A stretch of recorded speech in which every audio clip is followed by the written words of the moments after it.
নমস্কাৰ সকলোকে স্বাগতম জনাইছো চেনেলটোৰ আকৌ এটা নতুন ভিডিঅ'লৈ সো আজিৰ ভিডিঅ'টোত আমি এটা দৈনিক সাম্প্ৰতিক ঘটনা প্ৰবাহ অৰ্থাৎ ডেইলি বেচিছত কাৰেণ্ট এফেয়াৰ্স ভিডিঅ' এটা লৈ আহিছো সো 8 ডিসেম্বৰৰ কাৰেণ্ট এফেয়াৰ্স খিনি আমি ডিসকাস কৰিম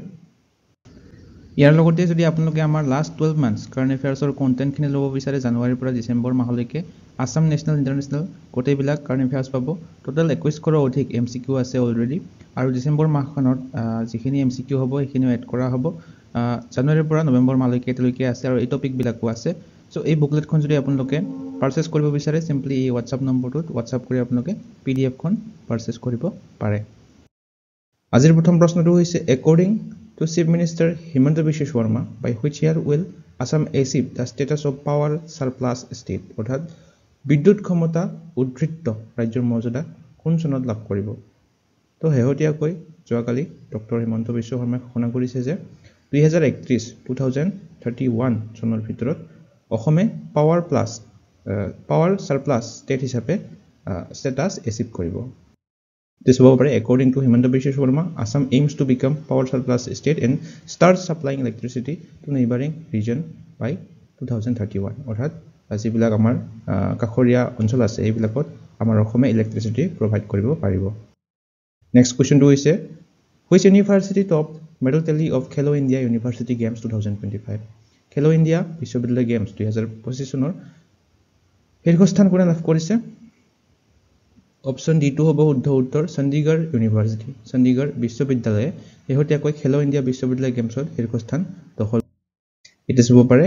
এই খেলো ইণ্ডিয়া ইউনিভাৰ্চিটি গেমছটো ক'ত অনুষ্ঠিত হৈছিল ৰাজস্থান ৰাজ্যখনত অনুষ্ঠিত হৈছিল চণ্ডীগড় ইউনিভাৰ্চিটিখনে শীৰ্ষস্থান লাভ কৰিছে টোটাল 67 টা মেডেল লাভ কৰিছে তাৰে 42 টা গোল্ড মেডেল 14 টা সিলভাৰ মেডেল 11 টা ব্ৰঞ্জৰ মেডেল ইয়াৰ লগতে লাভলি প্ৰফেচনেল ইউনিভাৰ্চিটি একেতে সেকেন্ড প্লেস লাভ কৰিছে এই ইউনিভাৰ্চিটিখনে টোটাল 78 টা মেডেল লাভ কৰিছিল কিন্তু গোল্ড কেৱল 32 টা লাভ কৰিছিল সো 67 অৰ্থাৎ 42 গোল্ড মেডেল যিয়ে বেছি লাভ কৰে এইখন ইউনিভাৰ্চিটি শীৰ্ষ বুলি ধৰা হয় গতিকে চণ্ডীগড় ইউনিভাৰ্চিটিখন শীৰ্ষস্থান দখল কৰিছে Question 2 is what is the name of the initiative that is proposed by Department of Post to create a digital addressing system in India? তো ভাৰতত এক ডিজিটেল ঠিকনা ব্যৱস্থা সৃষ্টিৰ বাবে ডাক বিভাগে হেহতিয়াকৈ এটা পদক্ষেপ লৈছে সেই পদক্ষেপটোৰ নাম কি অপচন বি টু হ'ব শুদ্ধ উত্তৰ থ্ৰুবাটো হৈছে এই ইনিচিয়েটিভটোৰ নাম যেটো ডিপাৰ্টমেন্ট অফ পোষ্টে হেহতিয়াকৈ লৈছে আৰু এই থ্ৰুবা ইনিচিয়েটিভটোৰ সম্পূৰ্ণ ৰূপটো হৈছে digital hub for reference and unique virtual address তো সম্পূৰ্ণ ৰূপটো আপোনালোকে মনত ৰাখিব ইম্পৰ্টেন্ট হ'ব আগন্তুক এক্সামসমূহত ডিপাৰ্টমেন্ট অফ পোষ্ট অৰ্থাৎ ডাক বিভাগে এই ইনিচিয়েটিভটো লৈছে আন্ডাৰ পোষ্ট অফিচ এক্ট 2023 আৰু এই থ্ৰুবা এই ইনিচিয়েটিভটোৰ এইমটো কি লক্ষ্যটো কি এইটোৱে এটা প্ৰামাণিক আন্তঃ কাৰ্যকাৰী আৰু জিও কোড ঠিকনা অৰ্থাৎ যেটো আছে Jio coded address system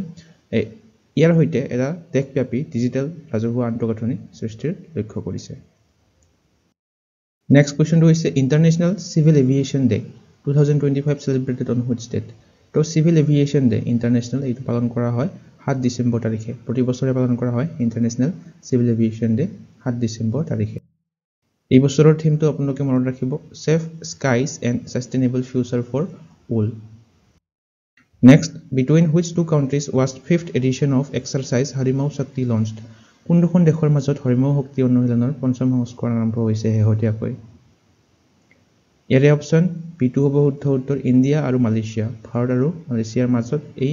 exercise হৰিমৌ শক্তি অৰ্থাৎ অনুশীলন হৰিমৌ শক্তি এটো হেহতিয়াকৈ 5th edition পঞ্চম এডিশনটো আৰম্ভ হৈছে এটা হ'ব পাৰে this was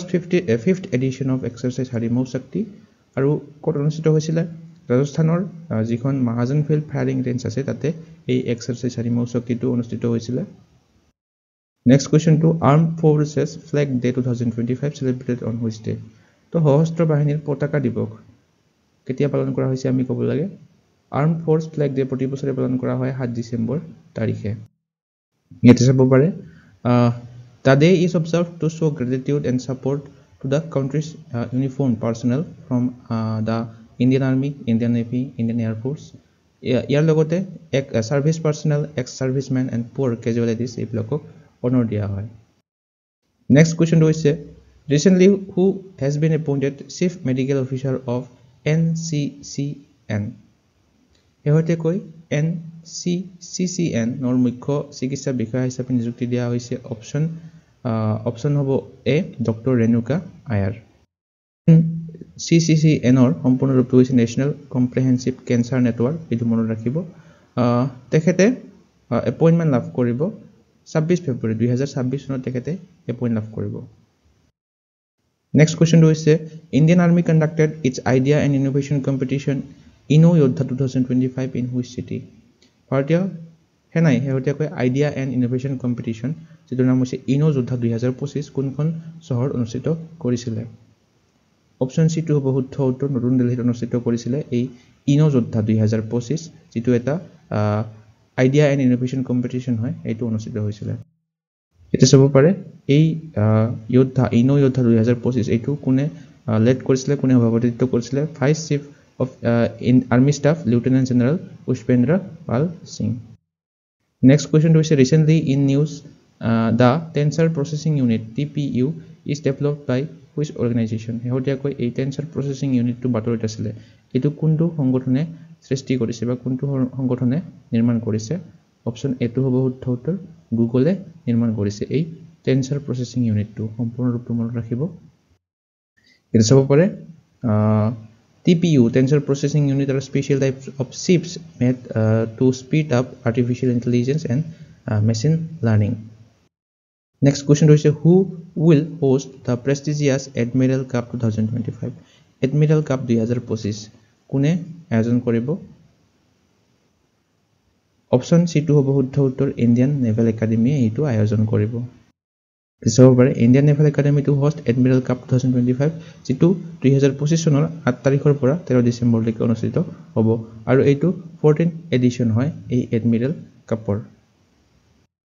নেক্সট কোৱেশ্চন হৈছে which is the first payment bank to get small finance bank approval small finance বেংকৰ অনুমোদন লাভ কৰা প্ৰথমটো পেমেন্ট বেংক কোনটো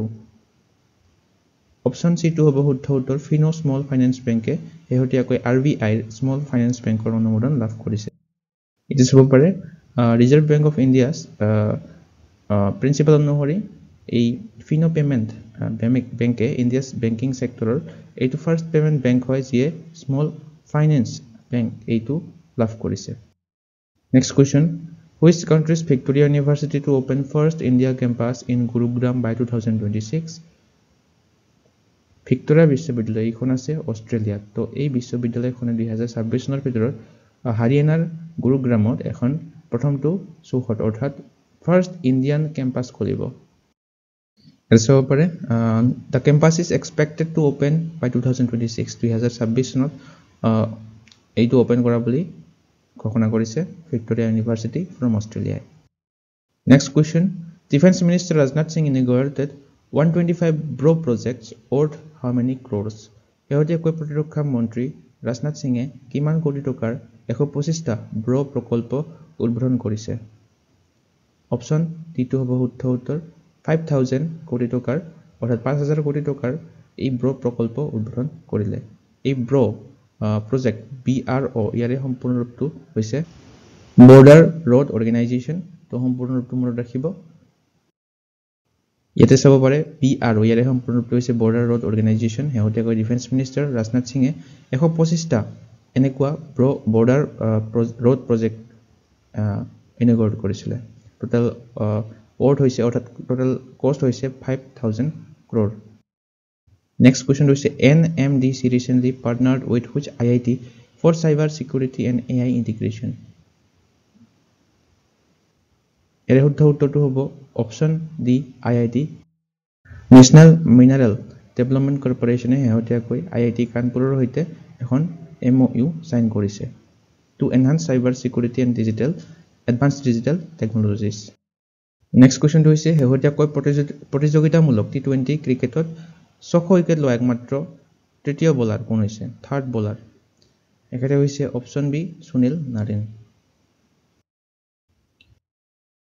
তো আজিৰ ভিডিওটোৰ কোৱেশ্চনটো হৈছে recently in which place of Assam a new ACA cricket stadium inaugurated তো শেহতীয়াকৈ ডিসেম্বৰ মাহত এখন নতুন আসাম ক্ৰিকেট এছ'চিয়েশ্যনৰ ষ্টেডিয়াম উদ্বোধন কৰা হৈছে কোনখন ঠাইত এই চাৰিটা অপচনৰ কোনটো শুদ্ধ হয় আপোনালোকে কমেন্ট কৰি জনাবলৈ নাপাহৰিব সো আপোনালোকে যদি আমাৰ লাষ্ট 12 মান্থছ কাৰেণ্ট এফেয়াৰ্ছৰ বুকলেটখন ল'ব বিচাৰে জানুৱাৰীৰ পৰা ডিচেম্বৰ মাহলৈকে 2100 অধিক MCQ অলৰেডি আছেয়ে আকৌ ইনক্লুড হ'ব ডিচেম্বৰ মাহখন শেষ হোৱালৈকে কাৰেণ্টলি প্ৰাইচ হৈছে কেৱল 80 rupees 2025 চনলৈকে